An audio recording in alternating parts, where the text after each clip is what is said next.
In the heart of a bustling city, where the streets hummed with life and struggle, a man walked among the people. His skin was dark like the rich earth, his eyes deep with wisdom, and his voice carried the weight of ancient truths. They called him Jesus, though he needed no introduction. His presence alone brought peace to the weary. He sat among the homeless, dined with the forgotten, and healed the broken with hands that bore the strength of generations. To the outcasts, he was a brother. To the oppressed, a liberator. And to the hopeless, a flickering light in the shadows. One day, as tensions in the city rose, protests filling the streets, injustice tightening its grip, Jesus walked into the center of the storm. He did not shout, nor did he condemn. He simply stood, his presence enough to still the chaos.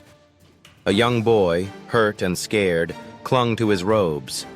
A police officer, hardened by years of duty, met his gaze and felt his soul crack open. "What do you want?"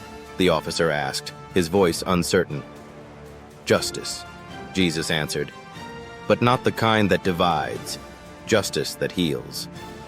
His words rippled through the crowd like a wave, forcing friend and enemy alike to look within.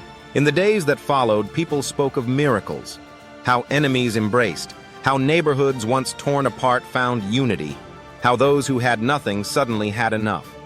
The city, once drowning in its own pain, began to breathe again.